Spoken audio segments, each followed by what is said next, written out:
Bonjour, frères et sœurs en Jésus-Christ. Que le Seigneur vous bénisse et vous garde. Je vous invite à un enseignement sur l'Épître aux Colossiens, le chapitre 1, à partir du verset 9 au verset 29. Ce texte est destiné à édifier le peuple de Dieu sur la connaissance de Christ, sur la puissance de la rédemption et l'espérance de la gloire, dont j'ai donné le thème le mystère révélé, Christ en vous, l'espérance de la gloire.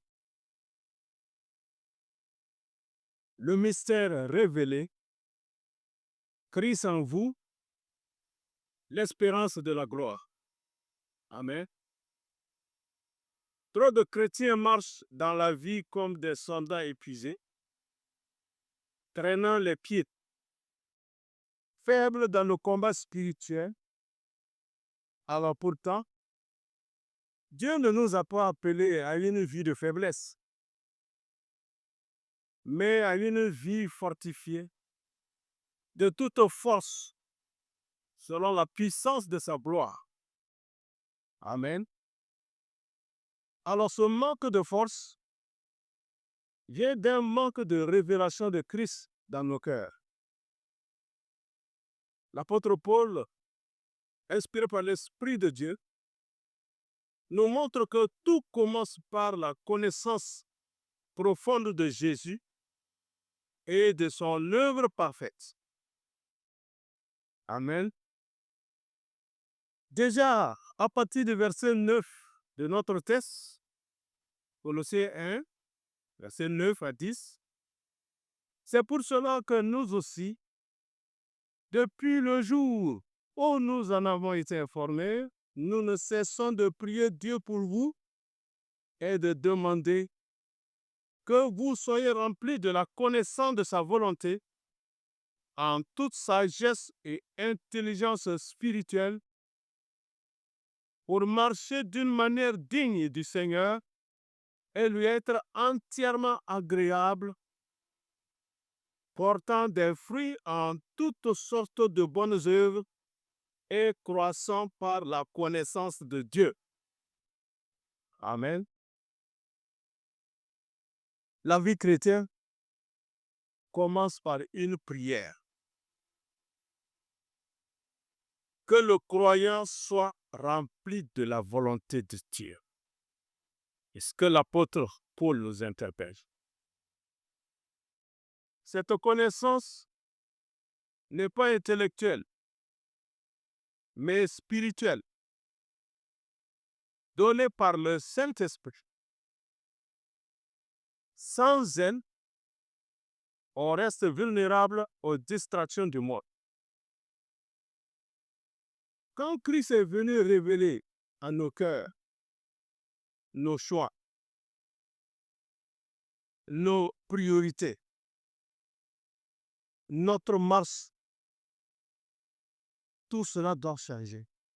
Quand vraiment Jésus est révélé à nos cœurs, nos choix et nos priorités, notre marche, tout cela doit changer. En ce moment, nous développons une vie conduite par la sagesse et l'intelligence spirituelle. Bien sûr, avec une foi qui est fondée sur la révélation de la volonté de Dieu. Amen.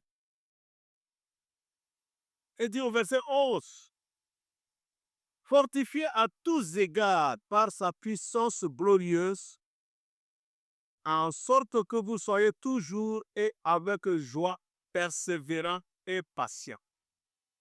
Amen. Nous n'avons pas été sauvés pour marcher dans la faiblesse.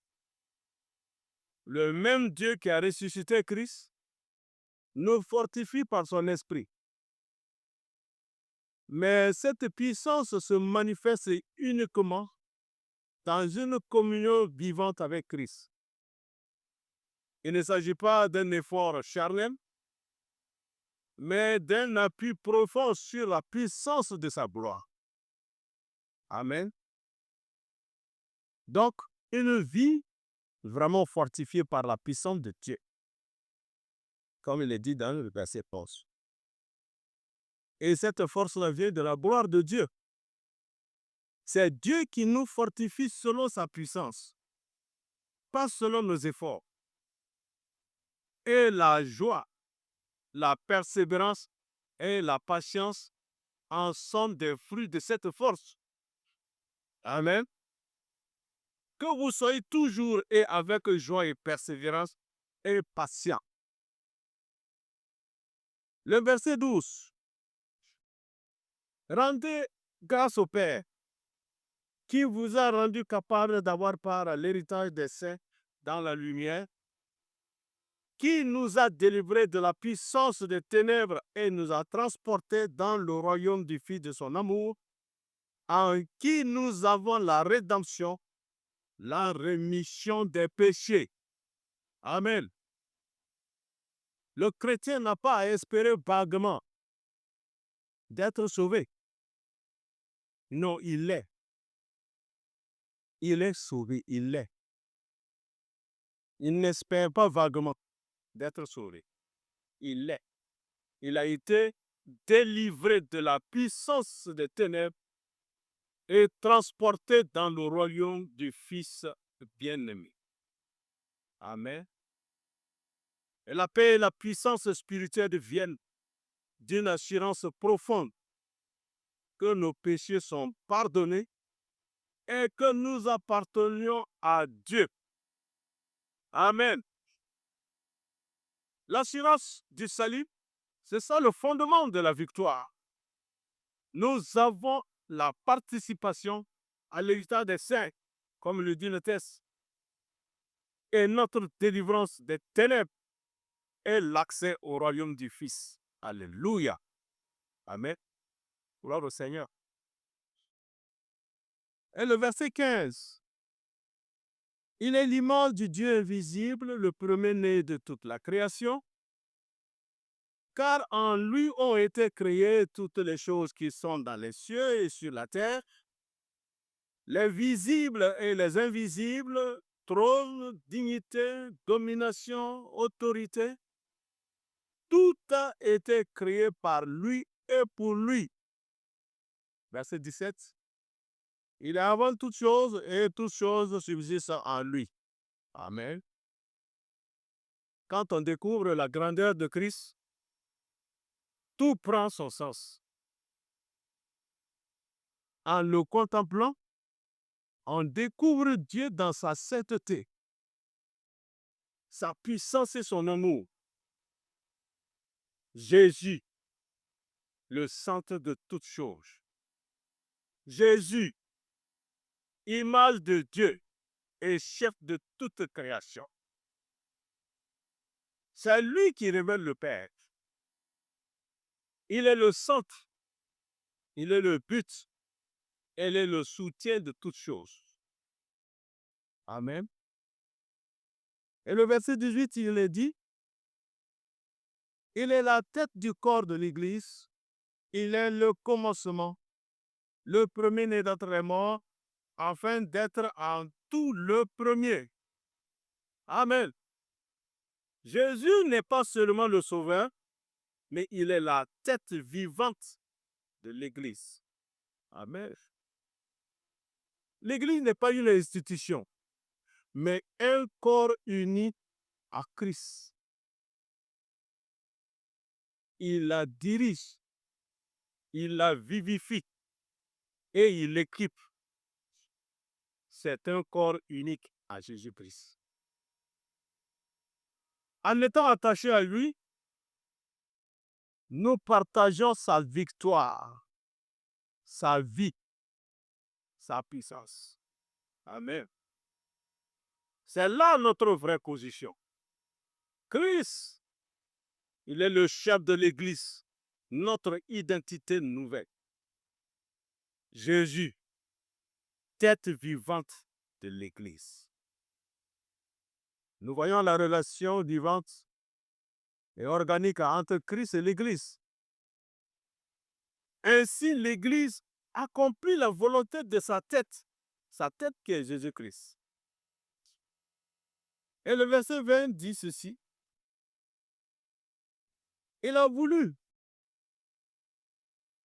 par lui réconcilier tout avec lui-même, tant ce qui est sur la terre que ce qui est dans les cieux, en faisant la paix par lui, par le sang de sa croix.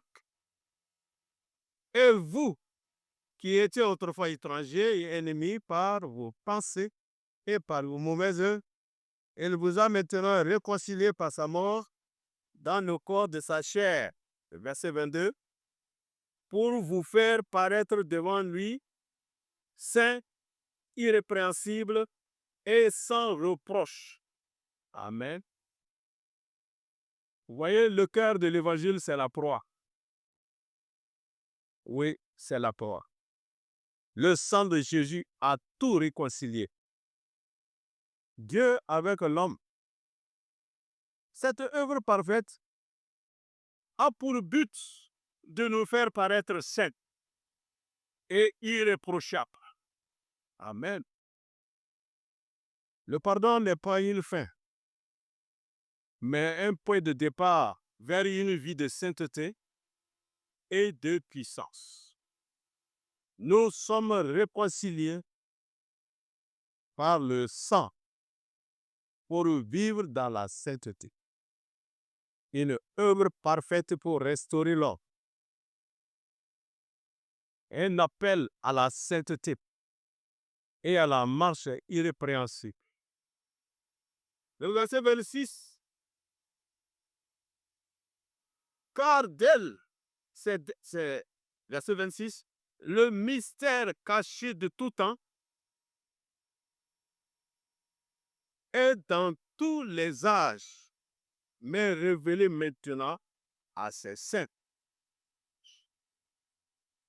à qui Dieu a voulu faire connaître quelle est la glorieuse richesse de ce mystère parmi les païens, savoir Christ en vous, l'espérance de la gloire. Amen. Quel mystère! Non seulement Christ est mort pour nous, mais il vit maintenant en nous. Il est notre force, il est notre guide, il est notre espérance. Merveilleux. C'est cette réalité vivante, Christ en nous, qui nous rend capables de vivre pour Dieu et d'espérer la gloire céleste. C'est ici le mystère glorieux est révélé. Christ en nous. C'est une espérance vivante et glorieuse. C'est une présence qui transforme et donne un but. Alors au verset 28 et au verset 29. C'est lui que nous annonçons, exhortant tout homme et instruisant tout homme en toute sagesse, afin de présenter à Dieu tout homme devenu parfait en Christ. Verset 29. C'est à quoi je travaille en combattant avec sa force qui agit puissamment en moi. Amen. Paul n'avait qu'un seul but, former des croyants matures en Christ. Il ne voulait pas des chrétiens immobiles, mais des hommes et des femmes remplis de Christ, marchant dans la lumière, vainqueurs du monde. Amen. Ce but nécessite de l'enseignement, ça nécessite de l'exhortation et surtout de la puissance de Dieu. Donc, un appel à persévérer et à croître dans la maturité en Christ. Un appel à former des croyants affermis, non des croyants stagnants. Un appel à travailler selon la force que Dieu opère en nous. Amen. Frères et sœurs, recherchons la plénitude de Christ. Le chrétien qui vit faiblement a besoin d'une seule chose, une révélation fraîche de Jésus-Christ. Il ne suffit pas de savoir qu'on est sauvé, mais il faut connaître Jésus comme l'image de Dieu, le chef de la création et le chef de l'Église. Et surtout, Christ en nous, l'espérance de la gloire. Amen. C'est lui qui nous fortifie selon la puissance de sa gloire et qui renouvelle notre espérance et qui nous conduit à vivre au-dessus des influences de ce monde. Frères et sœurs, vous sentez-vous faible? Est-ce que vous vous sentez faible? Est-ce que votre foi est relâchée? Revenez à Jésus. Demandez à l'Esprit de vous révéler Christ dans sa gloire, dans sa puissance et dans sa présence en vous. Amen. Alors vous serez fortifiés à tous égards et vous marcherez dans la victoire.